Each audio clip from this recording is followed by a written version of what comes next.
Hello and welcome to the Arizona Interscholastic Association's softball pregame video. Today we'd like to show you an example of a pregame meeting.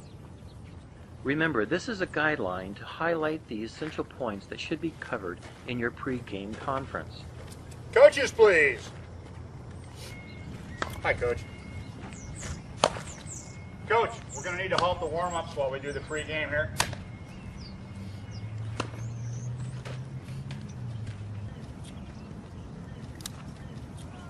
Coach, I'm Mike Up. Played for you today. Ray, nice to Hi, meet you, Ray. Mike. Pleasure to meet you. Casey, pleasure to meet you. It's my partner, Jerry McGuire.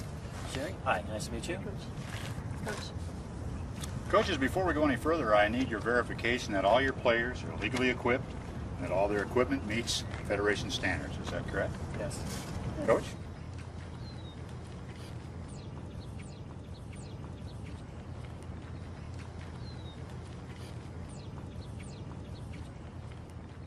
Asking if players are legally and properly equipped does not constitute a warning for jewelry or any other violations. Thank you very much. Let's take a look at your lineups. For the home East tie, all right, I see you have 9. Our catcher is Angela. Our pitcher is Faith in the number 6 position. Coach, I see that we just have the first name there. Let's take a closer look at this lineup card for East High. Here they are showing a 9-player lineup. Remember the umpire identifying this? If a coach wants to use the DP flex, they must identify it prior to the beginning of the game. A team cannot begin the game with 9 players and then switch to the DP flex in the middle of a game. A player's name must be listed one of 3 ways on the lineup card. First name, last initial, first initial, last name, or complete first and last name. Check your substitutes too. Continuing your check, be sure that each player has a uniform number listed by their name and that there are not any duplicate numbers listed. And all starters have their starting defensive positions listed. Teams may want to use courtesy runners for their pitcher and or catcher, so we need to be sure to identify the pitcher and catcher on the lineup card. Taking the time to check these things, doing a little preventative umpiring here, could save you from problems later in the game.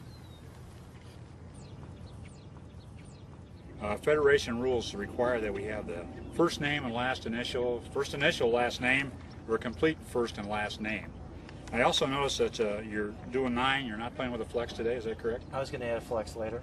Okay, we can't do that. If you're going to use the flex, we need to identify her prior to the start of the game here. We'll let it go. Okay, so we're just going to go with a straight 9 then, is that correct? Yes. Okay. I'll need you to correct this for me in position number 6. While he's doing that, we'll take a look at your lineup. Looks like you have 10. You are using a flex, and that's your catcher, Wendy.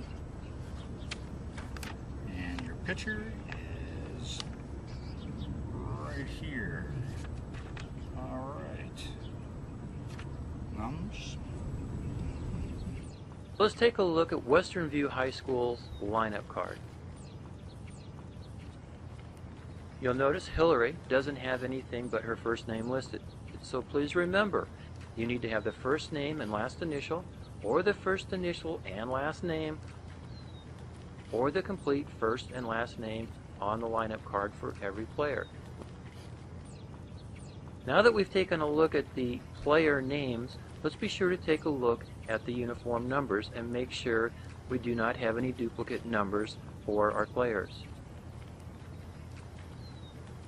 And don't forget about the substitutes.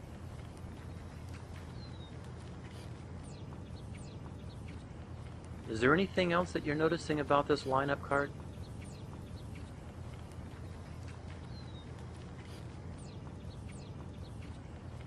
We had talked about the starters having their uniform numbers and defensive players listed.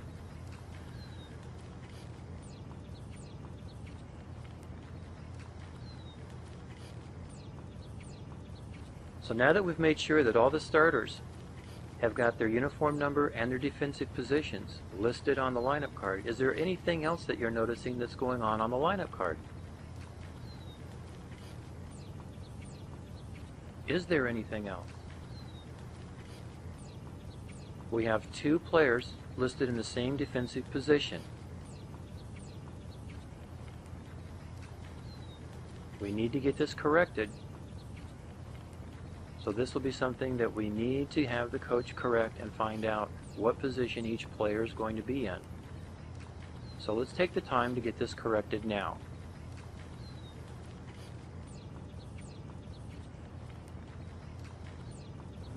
I see you have 2 number 7s there in the positions. You got 2 left fielders today?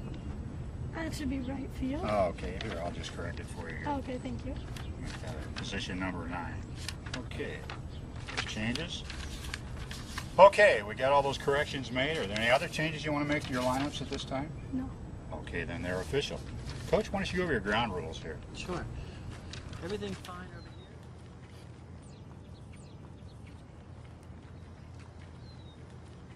The Pursuing Victory with Honor program is the signature sportsmanship program of the AIA, blending into the fabric of interscholastic sports in Arizona. The AIA Pursuing Victory with Honor initiative creates an environment in Arizona where the student athlete, coach, official, and spectator is committed to pursuing victory with honor and to teamwork through the 6 pillars of the program: trustworthiness, respect, responsibility, fairness, caring, and citizenship. Okay, coaches, I just want to remind you we're operating under the auspices of the Victory with Honor program. That means we're going to expect sportsmanship from players, coaches, fans, everybody associated with the contest today. You've all been doing a great job with it. Let's keep it up. Have a good, safe game. Here we go.